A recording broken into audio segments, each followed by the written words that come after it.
Guhaye ikaze n'ubundi nimenya n'ibimfo ni amakuru y'ingeri zose, ni amakuru avangavanze ugiye kumva amakuru menshi agiye atandukanye, ni byinshi uraba wumvishije bwa mbere mu matwi yawe biri kugenda byumvikana hirya no hino mu Rwanda ndetse no ku isi muri rusange. Reka rero duhere mu karere ka Nyanza, ubwo ni mu kigo cya Sainte Trinité aho animateri yafunzwe azira gushinjwa gusambanya abanyeshuri babiri bari mu bo ayoboye. Animateri wo muri Sainte Trinité akaba yafunzwe ashinjwa gusambanya abana b'abakobwa babiri. Tunyarukire rero turagenda tuvangavanga tuva mu Rwanda tujya hanze. Reka nkubwire ko content creator cyangwa se uzwi nk'umu YouTuber ni umusore ukiri mutoya cyane w'umunyamerika ukoresha cyane urubuga rwa YouTube, bamwita iShowSpeed, niko akoresha kuri YouTube. iShowSpeed rero yatangaje ko agiye kuzatembera mu bihugu 20 bya hano muri Afurika mu minsi 28. Yavuze ko kandi n'igihugu no mu bihugu azatemberamo u Rwanda narwo rurimo. Ayo ni amakuru rero ari kugenda acicikana hirya no hino ku mbuga nkoranyambaga. Reka nkubwire ko kandi DJ Toxic abamuzi nawe ubu yamaje kuba yatabwa muri yombi azira kugonga umupolisi agahita apfa ako kanya.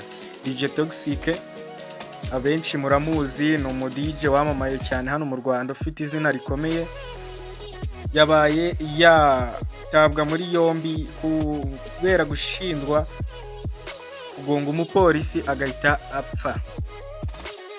Amakuru yo ni menshi cyane, reka nkubwire ko umuntu wa mbere ugendera mu igare cyangwa se ufite ubumuga, nyine umuntu wa mbere ugendera mu igare ry'abafite ubumuga yageze mu isanzure.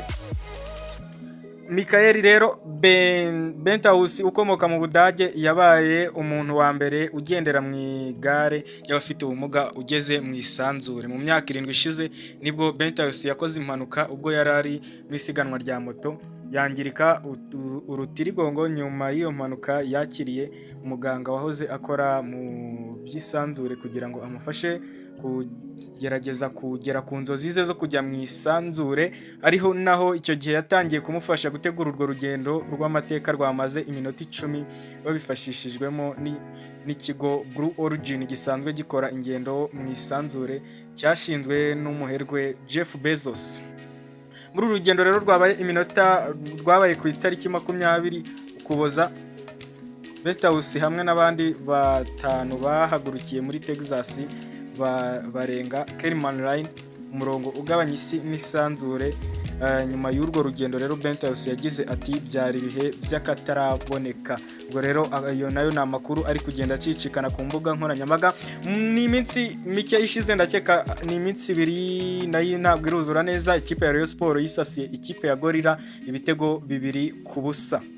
Reka nkubwire ko kandi nanone ikipe ya APR nayo yaraye itsinze ejo bundi hashize, yatsinze nayo ikipe ya Kiyovu yitsinda ibitego nayo 2-1. Ni amakuru ari kugenda acicikana hirya no hino ku mbuga nkoranyambaga. Akaba rero Venezuela yongeye gushinja Amerika gushimuta amato yayo. Ni amakuru nayo ari kugenda acicikana hirya no hino. Mu Buhinde rero umugabo yashinze igipolisi cye gikora amezi 9 yose leta itarabimenya. Uyu mugabo rero bajya kumufata bamufashe yangaje abandi bapolisi 300 bashyashya, ari nabwo yafashwe.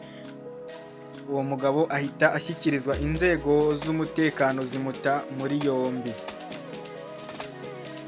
Ayo rero ni amakuru ari kugenda acicikana. Reka nkubwire ko Kylian Mbappé, umukinnyi w'icyamamare, umukinnyi ukomeye cyane ukina mu ikipe ya Real Madrid, yageze ku gahigo ka Cristiano Ronaldo ko gutsinda ibitego 59 mu mwaka umwe gusa. Mu mwaka n'ubundi umukinnyi usanzwe wa Real Madrid nyuma yo gutsinda kimwe mu bitego 2 ikipe yabonye kuri Sevilla, ubwo n'ubundi ni kuwa 6 kuri uriya wa gatandatu washize nibwo uyu Kylian Mbappe yabaye aca agahigo ko kuba yagica agahigo ko gutsinda ibitego 59 mu mwaka umwe. Pakistan rero Imran Khan wabaye minisitiri w'intebe n'umugore we bakatiwe igifungo cy'imyaka 17. Urukiko rero rwa Pakistan ku wa gatandatu rwakatiye Imran Khan wahoze ari minisitiri w'intebe hamwe n'umugore we Burusha Bibi igifungo cy'imyaka 17 nyuma yo kubahamya ibyaha bya ruswa bijyanye no kugurisha impano zihenze bari bahawe ubwo bari mu nshingano za politike. Ayo rero nayo ni amakuru ari kugenda acicikana. Abahanzi b'abana hano mu Rwanda barimo Ishimwe Vestina ndetse na Kamikazi Dorcas baraye begukanye igihembo muri Isango Award, babaye bahabwa igihembo nabo nk'abahanzi bakoze cyane muri gospel muri uyu mwaka. Iyo akaba ari amakuru ari kugenda acicikana. Ndaje nguzaniye n'andi makuru rero, amakuru yo ni menshi cyane, ntago byangombwa ko tuyashyira muri video imwe, turagenda tuyabagezaho 5 kuri 5 buri segonda buri munota. Reka nkwibutse gukanda subscribe nimba bagwe wa mbere ugeze kuri uno muyoboro. Uyu ni umuyoboro kugezaho byinshi by'ingenzi, ntugende udakanze subscribe. Ndagushimira rero twabanye kuva ku itangiriro ry'aya makuru kugeza aha tugeze. Ndagushimiye, ibyiza biri imbere. Amakuru yacu nakagaruka. Ciao ciao.